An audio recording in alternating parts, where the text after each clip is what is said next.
সালাউদ্দিন সাহেব 1975 7 নভেম্বর থেকে 1978 সাল 3 জুন পর্যন্ত জিয়াউর রহমানকে নির্বাচিত সরকার ছিল। দুনিয়ার কোথাও আছে অন্তর্বর্তীকালীন সরকার নির্বাচিত হয়? আন্দাবরি কথা বলেন কেন? নির্বাচিত অনির্বাচিত প্রশ্ন আসতেছে কেন? ওই যে ইন্ডিয়া বলে দিছে না আনইলেক্টেড সরকার, এটাই শিখাই দিছে ইন্ডিয়া বিএনপি, তাই জপিচ্ছে। ওই যে দিল্লি রয়টার্সে লেখা হইলো না আনইলেক্টেড সরকার, তারপর থেকে বিএনপি জপিচ্ছে আনইলেক্টেড অনির্বাচিত। আরে অন্তর্বর্তীকালীন সরকার তো অনির্বাচিত হয় রে বেকুব। প্রশ্ন হচ্ছে সরকার বৈধ কিনা, জি এটা বৈধ সরকার। আপিল বিভাগের মতামত নিয়ে সরকার গঠন করেছে সুপ্পু, তো করে প্রিয় সুপ্পু, বিএনপি প্রিয় সুপ্পু নাকি এখন সুপ্পু তিতা হয়ে গেছে? হ্যাঁ, আইনের কোনো ফাঁক নাই কলে। আর এই সরকারের সকল কাজের বৈধতা দিবে সেটা সালাউদ্দিন সাহেবের দলই হোক বা অন্য কোনো দলই হোক যেই আসুক ক্ষমতা। সালাউদ্দিন সাহেবের দলের আসার সম্ভাবনা কম, অন্য দলই হয়তো আসবে। বিএনপি চায় হাসিনার ব্যবস্থায় থাকুক, আগের মতোই সংবিধান থাকুক। আর আমরা চাই হাসিনার ব্যবস্থা বদল করার জন্য গণপরিষদের নির্বাচন হোক আগে, নতুন সংবিধান তৈরি করি, নতুন সংবিধানের অধীনে সংসদ নির্বাচন। এত নির্বাচন করতেছেন, দলের মধ্যে নির্বাচন করে কমিটি তৈরি করতে পারেন না কেন? এতদিন কোন কমিটিটা নির্বাচন করে আপনি করতে পারছেন?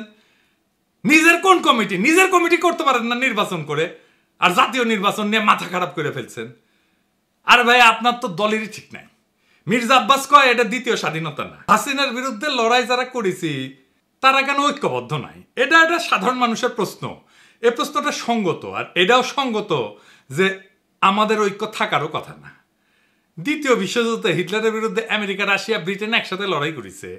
এদের বলা হয় যে মিত্র বাহিনী। তো হিটলারের পতন হওয়ার পরে রাশিয়ার আমেরিকার মিত্রতা কি থাকিছে? থাকে নাই। এই দুই শক্তি ঠান্ডা যুদ্ধে লিপ্ত হয়েছে, তাই না? অত দূরে যাইতে হবে না। 1990 খালেদা জিয়ার হাসিনা ঐক্য ছিল না, তারা একসাথে এরশাদকে হটানোর লড়াই করেছে না, থাকছে ঐক্য? থাকে নাই। হাসিনা বিরোধী ঐক্য নষ্ট করার দায় পড়ে বিএনপি। প্রথমে শুরু হইলো টেম্পু স্ট্যান্ড দখল, এখনো চলিচ্ছে। দেখেন তৃণমূলে নিজেরা দখল নিয়ে মারপিট করিচ্ছে, আর বুড়ারা আছে ক্ষমতায় যাওয়ার জন্য নির্বাচন করে মুখে ফেনা তুলে ফেলেছে। গণতন্ত্রের জন্য নাকি নির্বাচন লাগবে, ডিসেম্বরের মধ্যেই নাকি নির্বাচন লাগবে। ইন্ডিয়ানরা কয়ে দিছে আপনি তো 9 বছর ওদের আতিথেয়তায় ছিলেন, আপনার দলের লোকেরাই তো মনে করে আপনি কম্প্রোমাইজ। আপনি ভারত সরকারের আশ্রয় থেকে রাজনৈতিক কর্মকাণ্ড চালাইতেন। কেমনে আপনারা চালাইতে দিত? আপনার দলের লোকেরাই বলি, ভারতে যখন উদ্ধার হয়েছিলেন তখন আপনার দেওয়া স্টেটমেন্ট নিয়ে বিবিসিও সন্দেহ করেছিল। আপনি বলেছিলেন মুখোশ পরা লোক আপনারা ফেলাই গেছে, নিজেরও মুখ ঢাকা ছিল। তো প্রশ্ন করেছিল মুখ ঢাকা থাকলে আপনি কেমনে দেখলেন মুখোশ পরা লোক ফেলাই গেছে আপনারে? যাই হোক, এ বিষয়ে পরে আসবো, আরো মেলা আছে। তারপরে তো এস আলম কেস আছেই। মানুষে মনে করে এস আলমের ব্যবসা এখন সালাউদ্দিন সাহেব দেখে। এমনি গাড়ির চুরি ছিল, তাই না?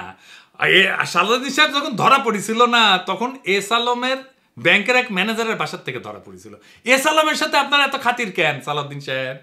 আবার সালাউদ্দিন সাহেব কইছে বারবার মনে করাই দেবে প্রফেসর ইউনূসের সরকার অনির্বাচিত। প্রধান রাজনৈতিক দলের প্রধান মুখপাত্র, যার রাজনীতি করা ছাড়া আর কোনো কাজ নাই, সে শহীদের সংখ্যা ভুলে যায়। শুধু শহীদের সংখ্যা ভুলে যাওয়া না, 24-এর বিপ্লবকে বিপ্লব বললে স্বীকার করতে চায় না।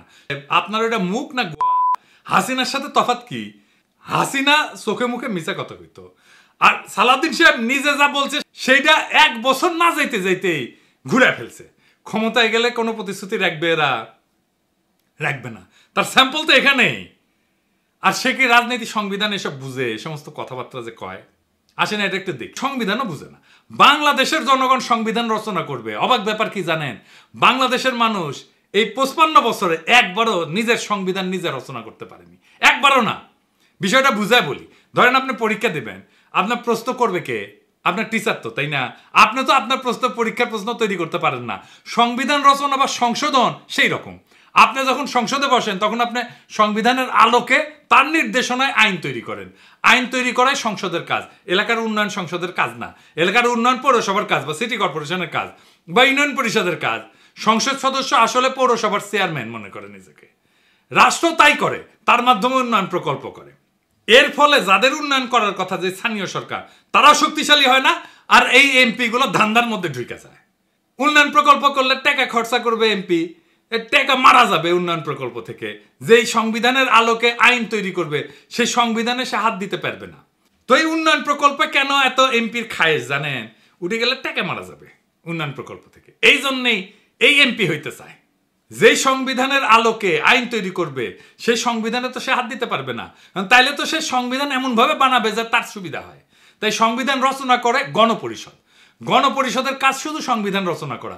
সেই সংবিধানের আলোকে সংসদ নির্বাচন হবে, তখন গণপরিষদ ভেঙে যাবে। বিএনপি বলে আমরা নাকি নির্বাচন চাই না, মিছা কথা। আমরা নির্বাচন চাই, যত দ্রুত নির্বাচন সম্ভব সেটাই চাই, কিন্তু সেই নির্বাচন গণপরিষদের নির্বাচন, যা একটা নতুন সংবিধান রচনা করবে। বরং বিএনপি নির্বাচন চায় না, বিএনপি গণপরিষদ নির্বাচন চায় না, কারণ গণপরিষদ তো তাদের লুটপাটের রাস্তা বন্ধ করে দেবে নতুন সংবিধান লিখা। তাই তারা সংসদ নির্বাচন চায়। আপনারাই বলেন, হাসিনা যে সংবিধান রেখে গেছে, যে সংবিধান খালেদা জিয়া ছুঁড়ে ফেলে দিতে চাইছেন, সেই সংবিধান বদলাইতে চায় না কেন বিএনপি? এই প্রেম কেন হাসিনার সংবিধানের প্রতি, সেটা আমরা জানতে চাই। নয়তো ব্যাখ্যা দেন কেন খালেদা জিয়া সংবিধান ছুঁড়ে ফেলে দিতে চাইছিলেন। সে বলে প্রফেসর ইউনূসের সরকার অনির্বাচিত সরকার। সালাউদ্দিন সাহেব 1975-এর 7ই নভেম্বর থেকে 1978 সাল 23 জুন পর্যন্ত জিয়াউর রহমানকে নির্বাচিত সরকার ছিল। দুনিয়ার কোথাও আছে অন্তর্বর্তীকালীন সরকার নির্বাচিত হয়? আন্দাবরি কথা বলেন কেন? নির্বাচিত অনির্বাচিত প্রশ্ন আসতেছে কেন? ওই যে ইন্ডিয়া বলে দিছে না আনইলেক্টেড সরকার, এটাই শিখাই দিছে ইন্ডিয়া বিএনপি, তাই জপিচ্ছে। ওই যে দিল্লি রয়টার্সে লেখা হইলো না আনইলেক্টেড সরকার, তারপর থেকে বিএনপি জপিচ্ছে আনইলেক্টেড অনির্বাচিত। আরে অন্তর্বর্তীকালীন সরকার তো অনির্বাচিত হয় রে বেকুব। প্রশ্ন হচ্ছে সরকার বৈধ কিনা। জি, এটা বৈধ সরকার। আপিল বিভাগের মতামত নিয়ে সরকার গঠন করেছে সুপ্পু, তো করে প্রিয় সুপ্পু, বিএনপি প্রিয় সুপ্পু নাকি এখন সুপ্পু তিতা হয়ে গেছে? হ্যাঁ, আইনের কোনো ফাঁক নাই কলে। আর এই সরকারের সকল কাজের বৈধতা দিবে সেটা সালাউদ্দিন সাহেবের দলই হোক বা অন্য কোনো দলই হোক, যেই আসুক ক্ষমতা। সালাউদ্দিন সাহেবের দলের আসার সম্ভাবনা কম, অন্য দলই হয়তো আসবে। বিএনপির সাথে আমাদের সমস্যা নির্বাচন নিয়ে না, বিএনপির সাথে আমাদের তফাৎ হাসিনার ব্যবস্থা টিকায় রাখে আগে সংসদ নির্বাচন, নাকি হাসিনার ব্যবস্থা কবর দেওয়ার জন্য আগে গণপরিষদ নির্বাচন। তফাৎ খুব পরিষ্কার। বিএনপি চায় হাসিনার ব্যবস্থায় থাকুক, আগের মতোই সংবিধান থাকুক। আর আমরা চাই হাসিনার ব্যবস্থা বদল করার জন্য গণপরিষদের নির্বাচন হোক আগে, নতুন সংবিধান তৈরি করি, নতুন সংবিধানের অধীনে সংসদ নির্বাচন। এত নির্বাচন করতেছেন, দলের মধ্যে নির্বাচন করে কমিটি তৈরি করতে পারেন না কেন? আগে ওইটা করেন। নিজের দলের নির্বাচনের কালচার নাই, আর দেশের মানুষের শিখাইতে আসছে গণতন্ত্র আর নির্বাচন। এতদিন কোন কমিটিটা নির্বাচন করে আপনি করতে পারছেন? নিজের কমিটি করতে পারেন না নির্বাচন করে, আর জাতীয় নির্বাচন নিয়ে মাথা খারাপ করে ফেলছেন। আর ভাই, আপনার তো দলেরই ঠিক নাই। মির্জা আব্বাস কয় এটা দ্বিতীয় স্বাধীনতা না। এই দলের প্রধান নেতা বলে এক কথা, আর স্থায়ী কমিটির নেতা সারিন্দা বাজায় আর এক। এই দল দেশ চালানোর মতো লায়ক হয়েছে? আগে নির্বাচন দিয়ে কমিটি বানান, দেখি কেমন গণতন্ত্র এখানে, তারপরে দেশের গণতন্ত্রের ঠিকা নিয়েন। আপনি আসরি ধর্ম পরের শিখাও। ওই যে পরীক্ষার কথা কইছি না, নিজের প্রশ্নপত্র নিজে বানানো যায় না, বানাবে টিচার। গণপরিষদে হইতেছে সেই টিচার যে জনগণের হয়ে প্রশ্নপত্র তৈরি করবে, সংবিধান রচনা করবে, তারপর সেই সংবিধানের আলোকে সংসদ নির্বাচন হবে। এটা হইল জনগণের মালিকানা। আর আজ যারা বলে আগে সংসদ নির্বাচন দরকার, তারা আসলে হাসিনার পুরানো খোলা খাতা দিয়ে আবার পরীক্ষা নিতে চায়, যে খাতায় শুধু দুইটা প্রশ্ন থাকে, লুটপাট আর গোলামি। আমরা চাই নতুন খাতা, নতুন প্রশ্নপত্র, নতুন পরীক্ষা, যার নাম হইল গণপরিষদ নির্বাচন। এই নির্বাচন হবে নতুন দিনের জন্য, নতুন সমাজ গঠনের জন্য, যেখানে জনগণ নিজের হাতে সংবিধান লিখবে, নিজের শাসকের হিসাব চাইবে।